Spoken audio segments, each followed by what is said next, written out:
So ನೀವೇನು ನೋಡ್ತಾ ಇದ್ದೀರಾ ಇದು ಯಾವುದೇ ರೀತಿಯ ಮಾಡಿಫಿಕೇಶನ್ ಮಾಡಿಸಿಲ್ಲ ಈ ಗಾಡಿಯಲ್ಲಿ, ಪ್ಯೂರ್ ಸ್ಟಾಕ್ ಗಾಡಿ. ಕೆಲವ್ರು ಕೇಳ್ಬೋದು ಒಂದು ಹಳೆ ಗಾಡಿ ಅಂದರೆ ಸುಜುಕಿ ಆಕ್ಸೆಸ್ ಎಂತ ಮಾಡ್ರಿ ಅಂದೇಳಿ. ಗಾಯ್ಸ್, ಅಪ್ಪ ಅಮ್ಮ ತೈಸಿಕೊಟ್ಟ ಗಾಡಿ ಹಬ್ಬ ಖುಷಿನೇ ಬೇರೆ, ಆದರೆ ನಮ್ಮ ಸ್ವಂತ ದುಡ್ಡಲ್ಲಿ ತಗೊಂಬ ಗಾಡಿ ಖುಷಿನೇ ಬೇರೆ ಗುರು.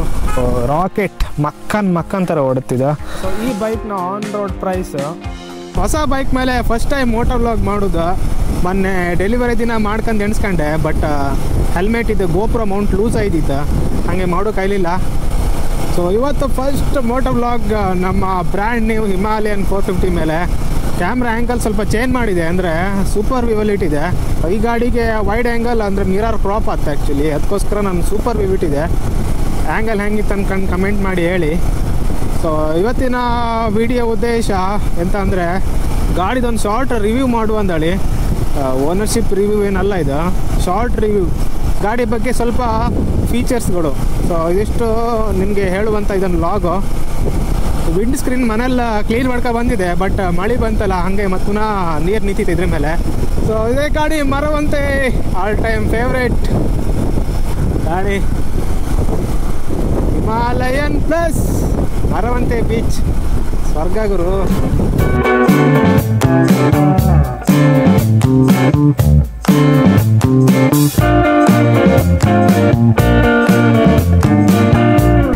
ಈಗ ನಾನು ನಿಮ್ಮನ್ನು ಒಂದು ಹಿಡನ್ ಪ್ಲೇಸ್ ಅಂತಲೇ ಹೇಳ್ಬೋದು, ಆ ಪ್ಲೇಸಿಗೆ ಕರ್ಕೊಂಡು ಹೋದೆ. ಅದು ಯಾವುದೊಂದು ಹೇಳೋದಿಲ್ಲ ನಿಮಗೆ.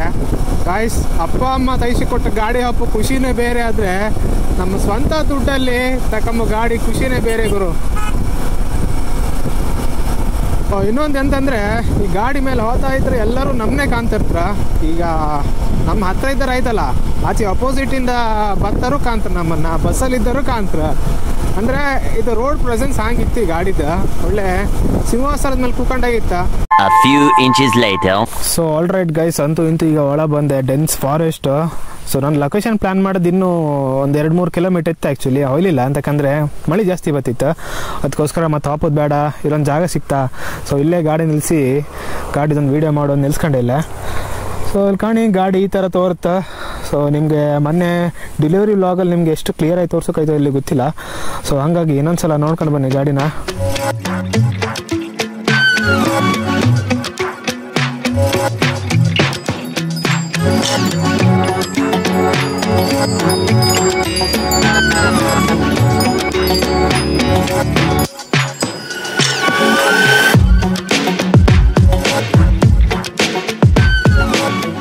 ಸ್ಟಾರ್ಟ್ ಮಾಡೋದಕ್ಕಿಂತ ಮುಂಚೆ ಫಸ್ಟ್ ನಿಮಗೆ ಎಷ್ಟು ಗಾಡಿ ಓಡಿದೆ ಅಂತ ತೋರಿಸ್ತೀನಿ ನೋಡಿ.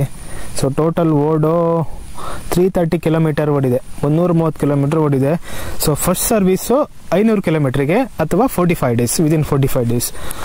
ಸೊ ಮೋಸ್ಟ್ ಪ್ರಾಬಬ್ಲಿ ಈ ವೀಕಲ್ ನಾನು ಸರ್ವಿಸ್ ತಗೊಂಡು ಹೋಗುತ್ತೆ 500 ಕಿಲೋಮೀಟ್ರಿಗೆ. ಸೊ ಅದೊಂದು ವೀಡಿಯೋ ಬರುತ್ತೆ, ಸಪ್ರೇಟ್ ವೀಡಿಯೋ ಬರುತ್ತೆ. ಫಸ್ಟ್ ಸರ್ವಿಸ್ ಹೆಂಗತ್ತ, ಎಷ್ಟು ಖರ್ಚು ಬಂತು, ಎಂತೆಲ್ಲ ಚೇಂಜ್ ಮಾಡ್ತಾರೆ, ಅದೆಲ್ಲ ಒಂದು ಸಪ್ರೇಟ್ ವೀಡಿಯೋ ಮಾಡ್ತೆ. ಸೊ ಅದಕ್ಕೆ ಮುಂಚೆ ಇದೊಂದು ಶಾರ್ಟ್ ರಿವ್ಯೂ ವೀಡಿಯೋ, ಎಷ್ಟು 330 ಕಿಲೋಮೀಟ್ರ್ ಏನಷ್ಟು ಓಡಿಸಿದೆ, ಅದರದ್ದೊಂದು ಶಾರ್ಟ್ ರಿವ್ಯೂ. ಹೆಂಗಾಯ್ತು ಗಾಡಿ, ನಾನು ಎಕ್ಸ್ಪೆಕ್ಟ್ ಮಾಡ್ದಂಗೆ ಇತ್ತ, ನಮ್ಮ ಪರ್ಪಸನ್ನು ಸರ್ವ್ ಮಾಡುತ್ತಾ, ವ್ಯಾಲ್ಯೂ ಫಾರ್ ಮನಿ ಗಾಡಿಯ. ಸೊ ನಾನೇನು ಎಕ್ಸ್ಪೆಕ್ಟ್ ಮಾಡಿದ್ದೆ ಅದೇ ಥರ ಇತ್ತ ಗಾಡಿ. ಸೊ ಇದೆಲ್ಲ ನಿಮ್ಗೆ ಹೇಳ್ತೆ.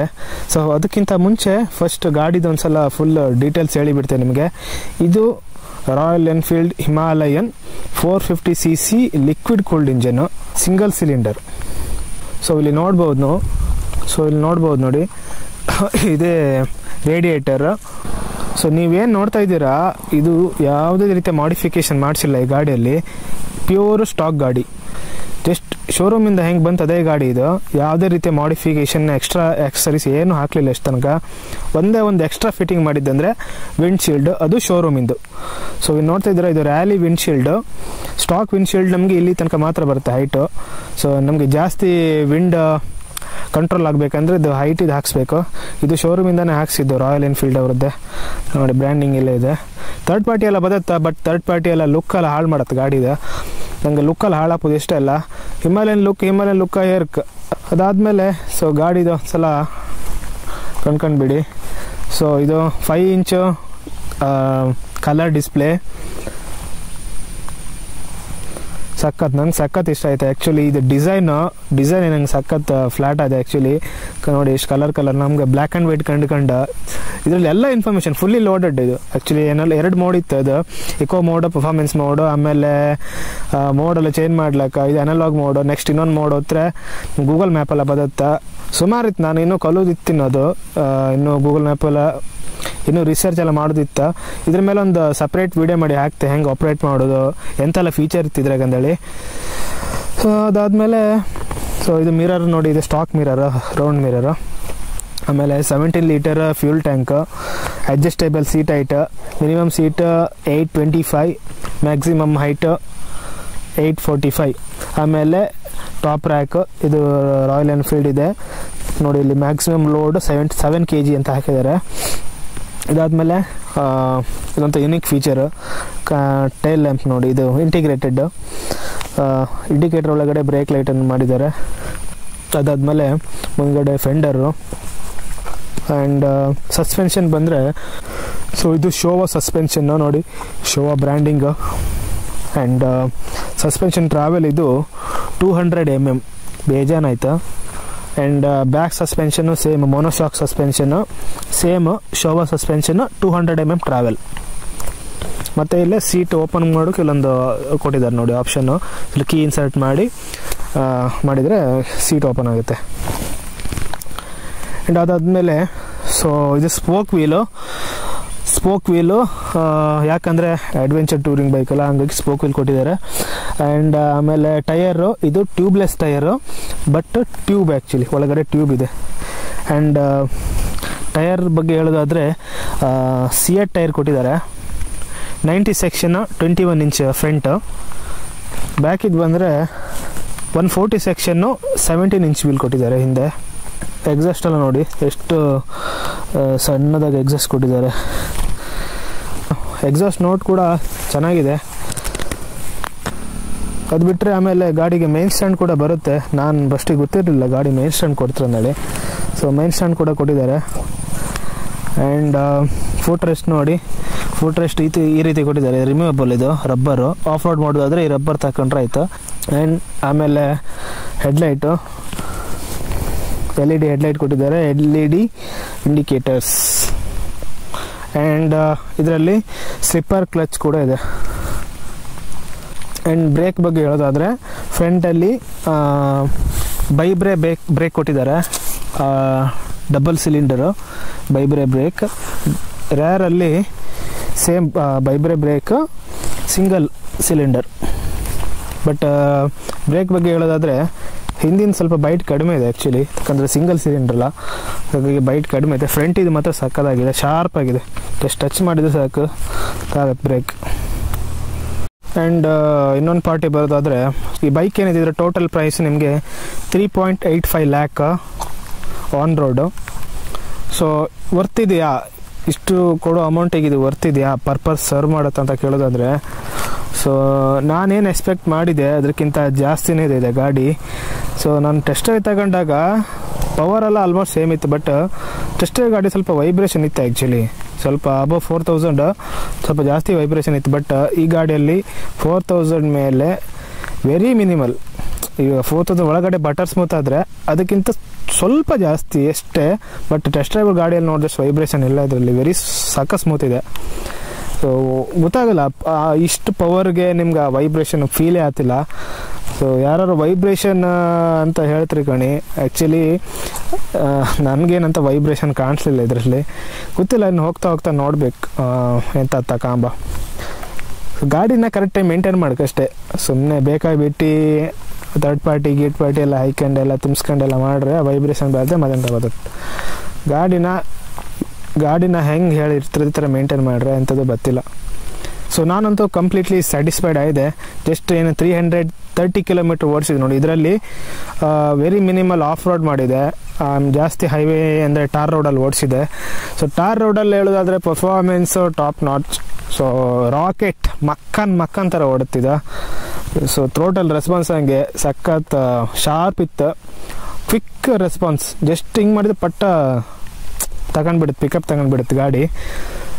ಪವರ್ 40 bhp 40 ಟಾರ್ಕ್ ನಿಮಗೆ ಪ್ರತಿ ಗೇರ್ ಶಿಫ್ಟಿಂಗಲ್ಲೂ ನಿಮಗೆ ಫೀಲ್ ಆಗ್ತಾ.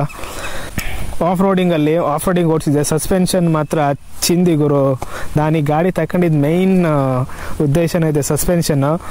ಸೊ ಸಸ್ಪೆನ್ಷನ್ನು ನಾನು ಏನು ಎಕ್ಸ್ಪೆಕ್ಟ್ ಮಾಡಿದೆ ಹಂಗೆ ಇತ್ತು. ಸ್ವಲ್ಪ ಹೊಂಡ ಹಂಪು ಗಿಂಪು ಎಂಥದ್ದು ಫೀಲೇ ಆಗ್ತಿಲ್ಲ ಈ ಗಾಡಿಯೆಲ್ಲ. ಆರಾಮಾಗಿಲ್ಲ, ಚಿಂದಿ ಗಾಡಿ ಮಾತ್ರ. ಸೊ ಅಡ್ವೆಂಚರಸ್ ಮಾಡೋದಾದ್ರೆ ಹೇಳಿ ಮಾಡಿಸೋದು ಗಾಡಿ ಇದೆ. ಸೊ ಇನ್ನೊಂದು ಇಂಪಾರ್ಟೆಂಟ್ ಮ್ಯಾಟ್ರ್ ಅಂತ ಅಂದರೆ ಹೈಟ್. ನಾನೀಗ ಆ್ಯಕ್ಚುಲಿ 5.5 ಏನೋ ಇದ್ದೆ, ಜಾಸ್ತಿ ಅಂತೂ ಇಲ್ಲ. ಸೊ ನಂಗೆ ಈ ಗಾಡಿ ಆ್ಯಕ್ಚುಲಿ ಜಾಸ್ತಿ ನೀಕೋದಿಲ್ಲ, ಅಂದರೆ ಫುಲ್ ಫ್ಲ್ಯಾಟ್ ಫುಟ್ ಆತಿಲ್ಲ. ಅರ್ಧ ಕಾಲಿಲ್ಲ, ಚೂರೆಲ್ಲ ನೀಕತ್ತೆ ಅಷ್ಟೇ, ಸ್ವಲ್ಪ ನೀಕತ್ತೆ. ಬಟ್ ತಿರ್ಸುವತ್ತಿಗೆ ಸ್ವಲ್ಪ ಕಷ್ಟ ಆಗುತ್ತೆ, ಯೂಟರ್ನ್ ಮಾಡೋತ್ತಿಗೆ ಅಲ್ಲಿಲ್ಲ. ಬಟ್ ಒಂದ್ಸಲ ಗಾಡಿ ಓಡ್ರ ಮೇಲೆ ಏನು ತೊಂದರೆ ಇಲ್ಲ. ಸೊ ಅದೊಂದು ಸ್ವಲ್ಪ ನಂಗೆ ಕಷ್ಟ ಆಗುತ್ತೆ. ಸೊ ಅಡ್ವೆಂಚರ್ ಆಫ್ ರೋಡೆಲ್ಲ ಮಾಡೋದಾದ್ರೆ ನಮ್ಮ ಗಾಡಿ ಫುಲ್ಲು ಕಾನ್ಫಿಡೆನ್ಸ್ ಬರ್ಕಿದ್ರೆ ನಮ್ಮ ಕಾಲು ಫುಲ್ ಫ್ಲ್ಯಾಟ್ ಫುಟ್ ಆಯ್ಕ. ಸೊ ಅದಕ್ಕೆ ಎಂತ ಮಾಡೋದು ಗೊತ್ತಿಲ್ಲ, ಅದಕ್ಕೆ ಏನಾದರೂ ಜುಗಾಡ್ ಮಾಡ್ಕೆ ನೆಕ್ಸ್ಟ್. ಸೊ ಅದು ಫ್ಯೂಚರ್ ಪ್ಲ್ಯಾನು. ಇನ್ನು ಆಮೇಲೆ ನೆಕ್ಸ್ಟ್ ಏನೆಲ್ಲ ಆಕ್ಸಸರೀಸ್ ಎಲ್ಲ ಹಾಕ್ಸ್ಬೋದು ಅಂತ ಹೇಳಿದರೆ, ಸೊ ಫಸ್ಟ್ ನಂದು ಗಾಡಿದು ಟಾಪ್ ಬಾಕ್ಸ್ ಹಾಕ್ಸ್ಕೀಗ. ಎಂತಕ್ಕಂದ್ರೆ ಈ ಗಾಡಿಯಲ್ಲಿ ನೀವು ನೋಡ್ಬೋದು ಕ್ಯಾರಿ ಮಾಡೋಕ್ಕೆ ಎಲ್ಲೂ ಒಂದು ಎಂಥದ್ದು ಇಲ್ಲ ಆ್ಯಕ್ಚುಲಿ. ಸೊ ಎಂಥವ್ರು ಗೋಪ್ರೋ ಅಥವಾ ಏನಾದರೂ ಐಟಮ್ಸ್ ಕ್ಯಾರಿ ಮಾಡ್ತೆ ಅಂದರೆ ಎಲ್ಲಿ ಕ್ಯಾರಿ ಮಾಡೋದು? ಪಾಕೆಟ್ ಒಳಗೆ ಹೈಕಂದ್ರೆ ಪಾಕೆಟ್ ಒಳಗೆ ಹೈಕಂಲಕ್ಕೆ ಮೊಬೈಲೆಲ್ಲ, ಬಟ್ ಎಲ್ಲ ಥಿಂಗ್ಸು ಪಾಕೆಟ್ ಒಳಗೆ ಹೈಕಂಗೆ ಆತಿಲ್ಲಲ್ಲ. ಅದಕ್ಕೋಸ್ಕರ ಒಂದು ಟಾಪ್ ಬಾಕ್ಸ್ ಹಾಕ್ಸ್ಕಿದಕ್ಕೆ. ಅದಾದಮೇಲೆ ಈ ವೀಕಲ್ ಒಂದು ಕ್ರ್ಯಾಶ್ ಗಾರ್ಡ್ ಬರುತ್ತೆ, ರಾಯಲ್ ಎನ್ಫೀಲ್ಡ್ ಅವರದ್ದೇ ಕಂಪ್ನಿದ, ಅದೊಂದು ಹಾಕ್ಸ್ದೆ. ಅದಾದಮೇಲೆ ನಕಲ್ ಗಾರ್ಡು, ಆಮೇಲೆ ಹೆಡ್ಲೈಟ್ ಗ್ರಿಲ್, ಅದಾದಮೇಲೆ ಒಂದು ಸೈಡ್ ಸ್ಟ್ಯಾಂಡ್ ಎಕ್ಸ್ಟೆಂಡರು, ಮತ್ತು ಮಾಸ್ಟರ್ ಸಿಲಿಂಡರ್ ಕ್ಯಾಪ್ಸ್. ಸೊ ಇದಿಷ್ಟು ಸ್ವಲ್ಪ ಆಕ್ಸಸರೀಸ್ ಹಾಕ್ಸೋಕೀಗ. ಮತ್ತು ಜಾಸ್ತಿ ಅಂತ ಹಾಕ್ಸೋಕ್ಕಾಗ್ತಿಲ್ಲ, ಎಲ್ಲ ಎಷ್ಟು ಯಾವ್ದು ನೆಸೆಸಿಟಿ ಇತ್ತು ಅಷ್ಟು ಮಾತ್ರ ಹಾಕ್ಸೋದು ಅಷ್ಟೇ. ಸೊ ನಂದು ಕೆಲವರೆಲ್ಲ ಕೆಂಪಕ್ಕೂ ಸಾಕು ಹಳಿ ಗಾಡಿ ಅಂತ ಮಾಡ್ರಿ. ನಮ್ಮದು ಹಳೆ ಮೊದಲು ಓಡಿಸ್ತಿದ್ದದ್ದು ಯಾವುದಂದರೆ ಸ್ಕೂಟರ್ ಆಕ್ಸೆಸ್ 125. ಸೊ ಅದೆಲ್ಲೂ ಮಾರೋಕೋ ಇಲ್ಲ, ಎಂತ ಮಾಡೋಕೋ ಇಲ್ಲ, ಅದು ಮನೆಗೆ ಇತ್ತು. ಅದೆಲ್ಲರೂ ಬೇಕಾತ್ತಲ್ಲ ಹಿಂಗೆ ಸಾಮಾನು ತಪ್ಪಕ್ಕೆ ಅಂಗಡಿ ಬದಿಗೆಲ್ಲ ಹಾಪಕ್ಕೆ ಬೇಕಾತಂದು ಹಂಗೆ ಇಟ್ಕೊಂಡಿದೆ. ಸೊ ಇದು ಟೂರಿಂಗೋಸ್ಕರ ಇಟ್ಕೊಂಡಿದೆ. ಓಕೆ ಗೈಸ್, ಸೊ ಡೆಲಿವರಿ ದಿನ ಗಾಡಿದ ಮೋಟೋ ವ್ಲಾಗ್ ಮಾಡೋ ಕೈಲಿಲ್ಲ, ಸೊ ಇವತ್ತು ಮಾಡಿದೆ. ಅದಾದಮೇಲೆ ಗಾಡಿದು ಅಮೌಂಟ್ ಎಷ್ಟು, ಸ್ಪೆಸಿಫಿಕೇಷನ್ನು, ಮತ್ತು ನನಗೆ ಖುಷಿ ಆಯ್ತಾ ಇಲ್ಲ ಎಲ್ಲ ಹೇಳಿದೆ ನಿಮಗೆ. Completely I am satisfied with this bike. Next ಈಗ ಅಪ್ಕಮಿಂಗ್ ಪ್ಲ್ಯಾನಿಂಗ್ ಅಂತಂದರೆ ಒಂದು ಆಕ್ಸಸರೀಸ್ ಹಾಕ್ಸಕ್ಕೆ. ಅದಾದಮೇಲೆ ಫಸ್ಟ್ ಸರ್ವಿಸ್ ಇತ್ತು, ಸೊ ಅದ್ರದ್ದು ಸಪ್ರೇಟ್ ಲಾಗ್ ಬರುತ್ತೆ. ಅದಾದಮೇಲೆ ಒಂದು ಹೆಲ್ಮೆಟ್ ತಗೊಂಡೆ, ಅದರದ್ದು ಒಂದು ಲಾಗ್ ಬಂತು ಮೋಸ್ಟ್ಲಿ. ಓಕೆ ಗೈಸ್, ಸೊ ಇಷ್ಟು ಹೇಳ್ತಾ ಈ ವ್ಲಾಗ್ನ ಇಲ್ಲಿಗೆ ಎಂಡ್ ಮಾಡ್ತೆ. ಸೊ ದಯವಿಟ್ಟು ಯಾರ್ಯಾರು ಚಾನಲ್ನ ಸಬ್ಸ್ಕ್ರೈಬ್ ಮಾಡ್ಕೊಳ್ಳಿ. ಮಳೆ ಬತ್ತಾಯ್ತು ಗುರು, ಯಾರು ಇಲ್ಲ ಈಗ ರೂಟಲ್ಲಿ, ಯಾರು ಜಾಸ್ತಿ ತಿರುಗೋದಿಲ್ಲ. ಸೊ ಈ ರೂಟ್ ಯಾವುದೊಂದಲ್ಲಿ ಗೊತ್ತಿದ್ದಿದ್ದರೆ ಊರು ಬದಿ ಯಾರು ಕಾಣ್ತಿದ್ರೆ ಕಮೆಂಟ್ ಮಾಡಿ. ಕೆಲವ್ರಿಗೆ ಗೊತ್ತಿರುತ್ತೆ, ಈ ರೋಡ್ ತಿರುಗುದಾರವ್ರಿಗೆ ಗೊತ್ತಿರುತ್ತೆ, ಈ ಪ್ಲೇಸ್ ಎಲ್ಲ ಕಂಡಿರ್ತಾರಲ್ಲ, ಕಾಣಿ ಕಮೆಂಟ್ ಮಾಡಿ. ಸೊ ಯಾರ್ಯಾರು ಚಾನಲ್ ಸಬ್ಸ್ಕ್ರೈಬ್ ಮಾಡ್ಕೊಳ್ಳಿ, ಹಾಗೆ ಕಮೆಂಟ್ ಮಾಡಿ. ಸೊ ನೀವು ಕಮೆಂಟ್ ಹಾಕೋದ್ರಿಂದ, ಎಷ್ಟು ಜಾಸ್ತಿ ಕಮೆಂಟ್ ಹಾಕೋದ್ರಿಂದ ನನ್ನ ಚಾನಲ್ ರೀಚ್ ಜಾಸ್ತಿ ಆಗ್ತದೆ, ಅದೊಂದು ಸಪೋರ್ಟ್ ಸಿಗುತ್ತೆ. ಸೊ ಮುಂದಿನ ವ್ಲಾಗಲ್ಲಿ ಸಿಗೋ ಅಲ್ಲಿ ತನಕ take care, enjoy your rest of the day or not. ಜೈ ಹಿಂದ್, ಜೈ ಕರ್ನಾಟಕ ಮಾತೆ.